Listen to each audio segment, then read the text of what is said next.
আমার গোলপিস মাছের বাচ্চা ঠিক কত হাজার জন্মালো সেটাই দেখো বন্ধুরা আজকের এই ভিডিওর মাধ্যমে। সকালবেলায় চলে এসেছি আমার মাছের ফার্মে। এসে আমার প্রথম কাজ হলো মাছগুলো ঠিকঠাক আছে কি না ভালো করে দেখা। তো এক করে প্রত্যেকটা পেটি আমি নাড়াচাড়াতে দেখছি বেশ ভালো মতোই মাছ কিন্তু জন্মেছে।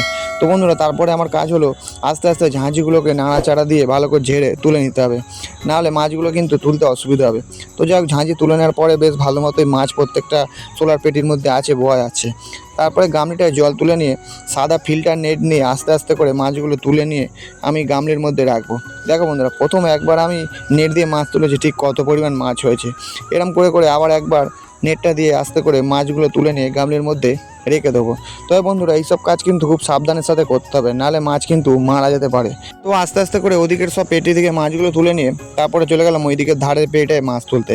ওই পেটিটা থেকেও আস্তে আস্তে মাছগুলো তুলে নিতে হবে। বন্ধুরা মোট 5টা পেটিতে আমি গোলপিস মাছের ব্রিডিং করতে দিয়েছিলাম, 4টে পেটিতে ডিম দিয়েছিল। সেই 4টে পেটির মাছই আজকের আমি গামলিকে তুলে নিয়ে পুকুরে ছাড়তে হবে।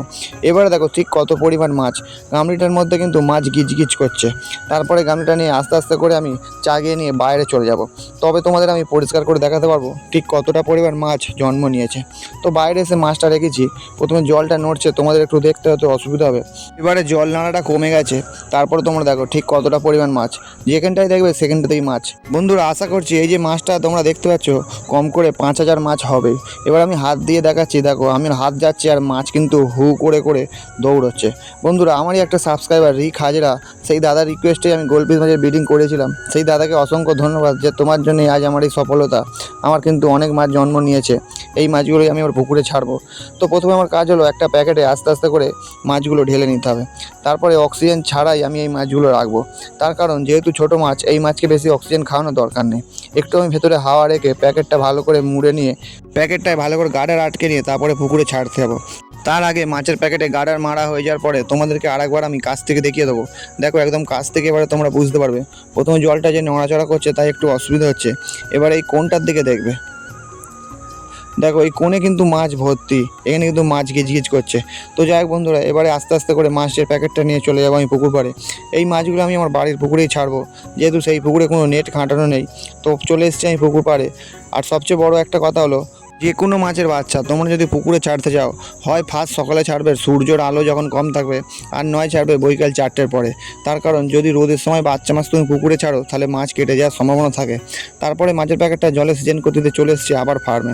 যে কিছুদিন আগে আমি রোজি মাছের ব্রিডিং করেছিলাম, সেই রোজি মাছ অল্প কিছু ডিম দিয়েছিল, তারই অল্প কিছু পরিমাণ বাচ্চা ফুটেছে, কিন্তু দেখতে পাওয়া যাচ্ছে না। তো যাই হোক, সেই মাছগুলো আমি আস্তে আস্তে করে নেট দিয়ে ছেঁকে নিয়ে গামলের মধ্যে তুলে নিয়ে বাইরে বেরিয়ে আসবো। তো বন্ধুরা আশা করছি এই যে রোজি মাছের বাচ্চা অল্প পরিমাণ আছে, তাই নয় নয় করে 1000 ডাইরেক্ট বাচ্চা আছে। তো যেহেতু আমি ডাইরেক্ট পুকুরে ছাড়বো, তাহলে আমার 1500 বাচ্চাটাই বা কম কি, যদি তার মধ্যে থেকে 1000 পিসই বাঁচে তাই অনেক। তো মাছগুলো কিছুক্ষণ বাইরে রাখার পরে একটা প্যাকেটের মধ্যে ঢেলে নিয়ে আবার গার্ডার করে নিয়ে চলে যাবো আমি পুকুরে। তারপরে একসঙ্গে 2টো মাছের প্যাকেট নিয়ে পুকুরের নেটের মধ্যে ছাড়বো। তারই মধ্যে পুকুর পাড়ে এসে দেখি একটা বড় গরগিল ঘাটের ধারে এসে কী করছিল, আমাকে দেখে ভয়ে নেটের দিকে চলে গেল।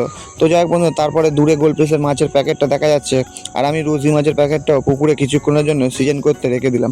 মোটামুটি 15 থেকে 20 মিনিট সিজন করার পরে আমি চলে এসেছি পুকুর পাড়ে। এবার সোলা নিয়ে পড়েছি। বন্ধুরা এই যে ফিল্টার নেটটা দেখতে পাচ্ছ, এই নেটটাই 2 দিন আগে যে রুজি মাছের বাচ্চাগুলো ছিল সেগুলো ছেড়ে দিয়েছিলাম। তারপরে নেটটা ভালো করে পরিষ্কার করে আবার খাঁটিয়ে নিয়েছি, তার মধ্যে আবার এই রোজি মাছের বাচ্চাগুলো আস্তে আস্তে ছেড়ে দিলাম বেশ কিছুক্ষণ সিজন করে রাখার পরে। তারপরে গোলপিস মাছের প্যাকেটটা নিয়ে চলে গেছি পুকুরের একদম অন্য কোণের দিকে। এই নেটটা আমি সবে খাঁটিয়েছি, এই নেটটাতেই গোলপিস মাছের বাচ্চাগুলো ছাড়বো। তো প্যাকেটটা নেটের মধ্যে ঢুকিয়ে নিয়ে গার্ডারগুলো খুলে নিয়ে বেশ কিছুটা জল ঢুকিয়ে সিজন করে নেওয়ার পরে আস্তে আস্তে মাছগুলো আমি জলের মধ্যে ছেড়ে দিচ্ছি। বন্ধুরা যেহেতু বিকেলবেলা মাছগুলো ছাড়ছি, তাই জলের কালারের জন্য একটু বুঝতে অসুবিধা হচ্ছে। তো আজকের ভিডিও এই পর্যন্তই, আবার দেখা হচ্ছে আগামীকাল অন্য কোনো ভিডিও নিয়ে। আর যদি ভিডিওটি ভালো লাগে থাকে তাহলে একটি লাইক করবেন।